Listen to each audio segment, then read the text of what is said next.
Hello everyone. आज इस video में हम बात करेंगे फार्मास्यूटिकल इंजीनियरिंग के टॉपिक के बारे में। तो आज जो हम फार्मास्यूटिकल इंजीनियरिंग का टॉपिक कवर करने वाले हैं वो है आपके मैकेनिज्म ऑफ हीट ट्रांसफ़र। तो फर्स्ट वीडियो में हमने देखा था कि हीट ट्रांसफ़र मेथड क्या है, मींस क्या होता है हीट ट्रांसफ़र। और इस वीडियो में हम देखेंगे मैकेनिज्म ऑफ हीट ट्रांसफ़र। तो जो आपकी हीट ट्रांसफ़र मैकेनिज्म है वो क्या है, 3 टाइप्स की मैकेनिज्म है। तो फर्स्ट जो मैकेनिज्म है थर्मल कंडक्शन, सेकेंड वन है thermal convection and third one है थर्मल रेडिएशन। तो इस डायग्राम में भी आप देख रहे होंगे कि आपको ये 3 टाइप्स की ये मैकेनिज्म यहाँ दिखाई दे रही होगी। तो ये क्या है आपकी रेडिएशन, जहाँ से हीट जनरेट हो रही है, this is called radiation. And ये जो आपके कंटेनर के मॉलिक्यूल्स जो आप कंटेनर देख रहे हैं जो हीटअप हो रहा है, दिस इज कॉल्ड कंडक्शंस मैकेनिज्म। और जो आपके कंटेनर के अंदर जो मटेरियल्स अंदर पड़ा हुआ है, ठीक, जैसे आपके लिक्विड, तो ये लिक्विड में जो हीट ट्रांसफ़र हो रही है दिस इज कॉल्ड कन्वेक्शन। तो ये 3 मेथड्स हैं या कहें 3 मैकेनिज्म हैं आपके हीट ट्रांसफ़र की, ठीक, कंडक्शन, कन्वेक्शन एंड रेडिएशन। तो फर्स्ट देखते हैं हम कंडक्शन मैकेनिज्म। तो कंडक्शन मैकेनिज्म में फर्स्ट देखेंगे हम the process of heat transfer from one place to another place without the movement of the particles is called conduction। तो कंडक्शन प्रोसेस में क्या होते हैं कि हमारा जो मटेरियल है या कहें जिस मटेरियल को हम हीटअप कर रहे हैं, जैसे आप कंटेनर, किसी कंटेनर को हीटअप कर रहे हैं, तो कंटेनर क्या है, किसी मटेरियल या मेटल से बना होगा। तो वो मेटल क्या है, हीट जनरेट होने की वजह से या टेम्परेचर प्रोवाइड होने की वजह से वो मेटल हीटअप होना स्टार्ट हो जाती है। हीट क्यों होती है, क्योंकि इन मेटल्स के अंदर जो मॉलिक्यूल्स प्रेजेंट है वो मॉलिक्यूल्स क्या है, हीट गेन करने के वजह से वो मॉलिक्यूल्स वाइब्रेट होना स्टार्ट हो जाते हैं, जिस वजह से क्या है, आपकी जो हीट आप ट्रांसफ़र कर रहे हैं किसी मटेरियल के अंदर या कहें मेटल के अंदर, तो वो हीट क्या है एक मॉलिक्यूल से दूसरे मॉलिक्यूल्स की तरफ ट्रांसफ़र होती है वाइब्रेशन मूवमेंट के वजह से। तो हायर टेम्परेचर से लोअर टेम्परेचर की तरफ हीट प्रोवाइड होना स्टार्ट हो जाती है, ठीक। तो जो डायरेक्ट हीट हमारे मेटल कंटेनर को मिल रही है this is called conduction heat या कहेंगे conduction process. The transfer of energy between object that are in physical contact. तो जो एनर्जी ट्रांसफ़र हो रही है कब हो रही है, फिजिकल कॉन्टैक्ट में रहेगा। मतलब आप जो कंटेनर ले रहे हैं तो कंटेनर क्या है आपके हीट के या कहें जहाँ से टेम्परेचर मिल रहा है उसके क्या है डायरेक्ट कांटेक्ट में है। तो वो फिजिकल एक तरीके से क्या है वो फिजिकल कांटेक्ट में है, ठीक। तो इसको हम क्या कहेंगे, conduction. Heat conductions occur by transfer of vibrational energy between the molecules और movement of the free electrons। तो आपके जो कंटेनर के अंदर या कहें जो मेटल है, मेटल के जो मॉलिक्यूल्स प्रेजेंट होंगे मेटल के अंदर, वो मॉलिक्यूल्स कैसे होते हैं, वो वाइब्रेशनल एनर्जी जनरेट होती है उनमें हीट ट्रांसफ़र होने की वजह से। तो वाइब्रेशनल एनर्जी के वजह से क्या है, वो मॉलिक्यूल्स एक मॉलिक्यूल से दूसरे मॉलिक्यूल्स की तरफ हीट जनरेट करते हैं, ठीक। तो ये थी हमारी कंडक्शन प्रोसेस। तो जैसे आप देख रहे होंगे इस डायग्राम में भी दिखाया गया है कि यहाँ जो ये वाला पोर्शन दिया है आपके टी वाला जो पोर्शन, यहाँ क्या हो रहा है, हम टेम्परेचर प्रोवाइड कर रहे हैं। तो यहाँ ये जो बॉल रहेगी मीन्स जो इनर नीचे वाला पोर्शन रहेगा जहाँ से हीट मिल रही है, तो वो बॉल कैसी रहेगी, गर्म होगी, ठीक। जैसे धीरे धीरे क्या है आपकी क्या है इस कंटेनर बॉल के अंदर क्या है हीट जनरेट होना स्टार्ट हो जाएगी और ये हीट क्या है आपकी हॉट पोर्शन से कूलर पोर्शन की तरफ मूव करेगी, हॉट पोर्शन से कूलर पोर्शन की तरफ मूव करेगी, ठीक। तो यहाँ जो बीच में है, ये बीच वाला जो पोर्शन दिखाया है, ये बीच वाले पोर्शन क्या है, आपकी मेटल शीट है। इस मेटल शीट के अंदर जो मेटल्स मॉलिक्यूल्स प्रेजेंट है, जो आपकी क्या है हीट जनरेट होने की वजह से जो मॉलिक्यूल्स क्या है जिनमें वाइब्रेशनल एनर्जी जनरेट हो रही है और वो क्या कर रहे हैं, हॉट पोर्शन से कूल पोर्शन की तरफ एनर्जी को मूव कर रहे हैं, ठीक है। तो कंडक्शन प्रोसेस कब होगी, जब आपका कंटेनर हीट के डायरेक्ट कांटेक्ट में होगा, तब क्या होगा, कंडक्शन प्रोसेस अप्लाई होगी।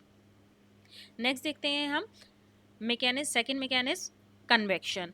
तो कन्वेक्शंस में हम देखेंगे convection is a process in which heat is transfer from one place to another place by the movement of fluid, the transfer of heat by mass transfer.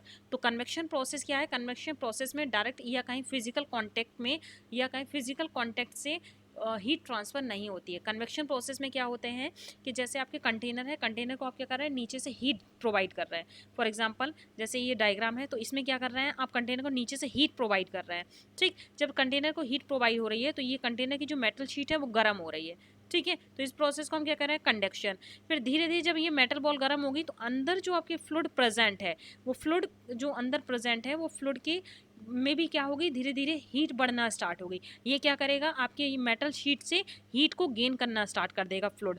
और जो फ्लूइड जो आपकी heat metal sheet से gain करेगा, वो fluid के molecules के अंदर हीट क्या होगी, जनरेट होना स्टार्ट हो जाएगी। और फ्लूइड के मॉलिक्यूल्स क्या होंगे, नीचे से हॉट वाटर को ऊपर की तरफ लाएंगे और ऊपर का जो कोल्ड वाटर है वो नीचे की तरफ जाएगा। ठीक है। तो इस प्रोसेस को हम क्या कहते हैं, कन्वेक्शन। मतलब फ्लूइड के मूवमेंट के वजह से, या कहें फ्लूइड के मॉलिक्यूल्स के मूवमेंट के वजह से हीट जनरेट हो रही है। This is called convection process. heat flow is achieved by actual mixing of the warmer portion with the cooler portion of the same material। Means जब फ्लूइड का क्या है, जो गर्म पानी रहेगा या गर्म या हॉट फ्लूइड है, वो हॉट फ्लूइड क्या होगा, नीचे से गर्म होके ऊपर की तरफ मूवमेंट करेगा। क्यों? क्योंकि जो आपके हॉट फ्लूइड रहेगा उसकी डेंसिटी क्या होगी, लोअर होगी, तो वो क्या होगा, ऊपर की तरफ चला जाएगा। और जो कोल्ड पोर्शन है, कोल्ड फ्लूइड है, वो कूल फ्लूइड क्या होगा, नीचे की तरफ आएगा। तो क्या होगा, ऑटोमेटिक ही आपके फ्लूइड के अंदर मूवमेंट होगा। ठीक है। वहाँ पे क्या हो रहा है, कन्वेक्शन प्रोसेस अप्लाई हो रही है। ठीक, फ्लूइड के मूवमेंट के वजह से कन्वेक्शन प्रोसेस अप्लाई हो रही है। For example, heating of water by hot surface is mainly by convection. तो किसी कंटेनर के अंदर अगर आप वाटर को हीट करेंगे तो वो प्रोसेस क्या होगी, कन्वेक्शन। तो कन्वेक्शन प्रोसेस के थ्रू वो वाटर हीट होगा। Type of convection heat.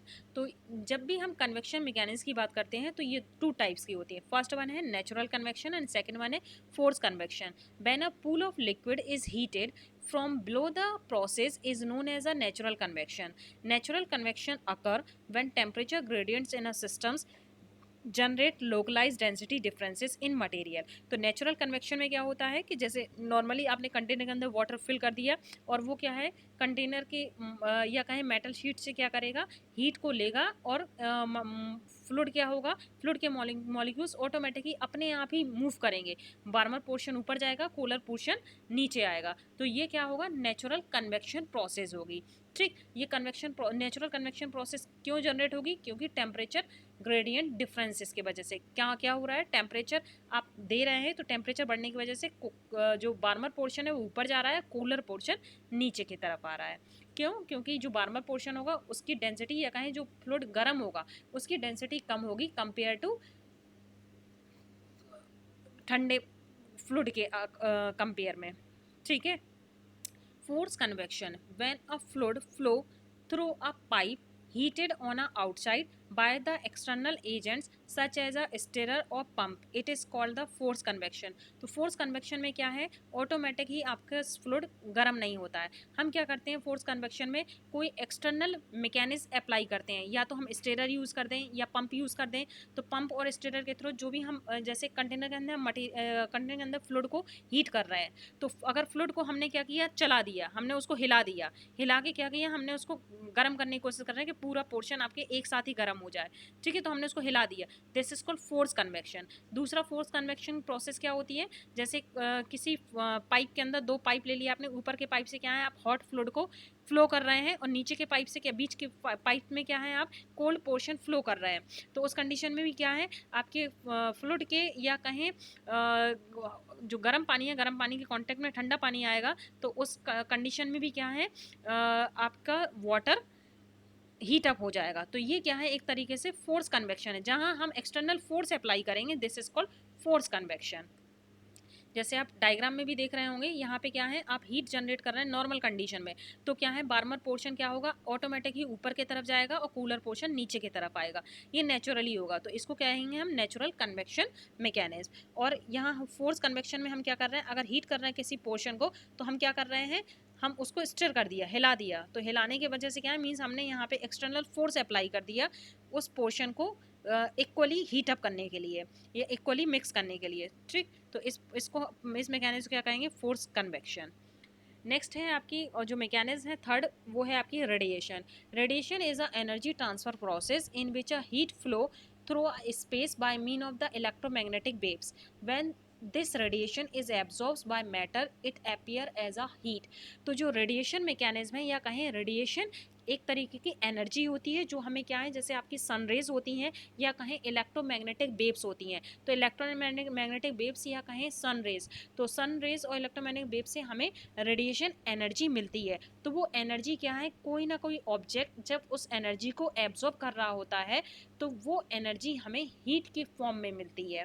ठीक, तो वो एनर्जी क्या है, हीट जनरेट कर रही होती है या कहें हमें हीट के फॉर्म में वो एनर्जी मिलती है। For example a black surface absorb most of the radiation, तो जो ब्लैक सरफेस होती है आप सभी को पता है कि जो आपकी लाइटर सरफेस होती है वो लाइट को रिफ्लेक्ट करती है और जो ब्लैक सरफेस होती है वो लाइट को एब्जॉर्ब करती है। इसलिए क्या है, रेडिएशन, ब्लैक सरफेस रेडिएशन को एब्जॉर्ब करेगी, तो रेडिएशन एब्जॉर्ब होने की वजह से क्या है, वो ज़्यादा से ज़्यादा हीट जनरेट करेगी। जैसे आपके एग्जाम्पल हैं नॉर्मल डेली लाइफ के, जैसे सोलर वाटर हीटर क्या करते हैं, हीट को एब्जॉर्ब करते हैं और हीट प्रोवाइड करते हैं। सोलर कुकर, माइक्रोवेव अवन, इनमें क्या होती है, इलेक्ट्रोमैग्नेटिक वेव्स होती हुई हैं जो क्या करती हैं, हीट को जनरेट करती हैं। Are a few example in which the radiation is utilize the producing heat. तो ये क्या है, ये रेडिएशन एनर्जी को एब्जॉर्ब करती हैं और हमें हीट प्रोवाइड करती हैं या कहें हीट के फॉर्म में हमें एनर्जी प्रोवाइड करते हैं। तो ये जो डायग्राम है, ये डायग्राम आपकी रेडिएशन से रिलेटेड है। रेडिएशन क्या है, मीन जो हमें डायरेक्ट जो हीट मिल रही है, जो हीट मिल रही है, जैसे आप अगर लकड़ी जला के भी आप अगर हीट ले रहे हैं, दिस इज कॉल्ड रेडिएशन। इससे जो हीट आपको मिल रही है, दिस इज कॉल्ड रेडिएशन, या आपको सनरेज से जो हीट मिलेगी, दिस इज कॉल्ड रेडिएशन। तो इसको हम बोलते हैं रेडिएशन। तो ये था आपके हीट ट्रांसफर मैकेनिज्म से रिलेटेड पोर्शन। तो हमने आज जो मैकेनिज्म देखी वो 3 टाइप्स के मैकेनिज्म है। फर्स्ट वन है कंडक्शन, सेकंड वन है कन्वेक्शन एंड थर्ड वन है आपकी रेडिएशन। तो कंडक्शन मैकेनिज्म क्या है, जब हम किसी मेटल शीट को या कहें किसी कंटेनर को डायरेक्ट हीट दे रहा है और डायरेक्ट हीट की वजह से, फिजिकल कॉन्टैक्ट की वजह से, हीट के क्या है, फिजिकल कॉन्टैक्ट में वो कंटेनर, तो फिजिकल कॉन्टैक्ट की वजह से क्या है, आपका कंटेनर हीटअप हो रहा है, this is called conduction process. Convection में क्या होता है, आपके कंटेनर के अंदर अगर फ्लूइड फिल है तो वो जो कंटेनर आपका हीटअप हो रहा है तो उसकी हीट क्या करेगा, फ्लूइड एब्जॉर्ब करेगा। जब फ्लूइड उसकी हीट को एब्जॉर्ब करेगा तो फ्लूइड भी क्या होगा, गर्म होना स्टार्ट हो जाएगा। ठीक, तो ये क्या है आपकी कन्वेक्शन प्रोसेस। कन्वेक्शन प्रोसेस में भी 2 टाइप की प्रोसेस थी आपकी, natural convection and force convection. Natural convection जो ऑटोमेटिक ही आपका वाटर क्या होगा, नीचे से हीटअप होगा और जो गर्म फ्लूइड होगा वो ऊपर की तरफ जाएगा और जो आपके ठंडा फ्लूइड होगा वो नीचे की तरफ मूवमेंट करेगा, this is called natural convection. और यही अगर हम उस वाटर को या कहें उस फ्लूइड को हम मिक्स कर दें by applying of external force, तो ये क्या होगा, फोर्स कन्वेक्शन की तरह काम करने लगेगा। थर्ड वन था आपकी रेडिएशन। तो रेडिएशन क्या है, आपको जो सन रेज से रेज मिलती हैं या सन रेज से जो हीट मिलती है या इलेक्ट्रोमैग्नेटिक वेव्स के थ्रू जो हीट जनरेट होती है, दिस इज कॉल्ड रेडिएशन। ठीक, तो ये हीट क्या है आपके, जो डार्कर पोर्शन होते हैं या कहें डार्कर ऑब्जेक्ट होते हैं वो रेडिएशन एनर्जी को ज़्यादा से ज़्यादा एब्जॉर्ब करते हैं और ये हमें ये हीट क्या है, एनर्जी के फॉर्म में प्रोवाइड करते हैं। ठीक, जैसे ये डायग्राम दिया है रेडिएशन का। तो ये इतना पोर्शन हमने आज कवर किया है इस वीडियो में। आई होप आप लोगों को ये क्लियर हुआ होगा। So thank you so much.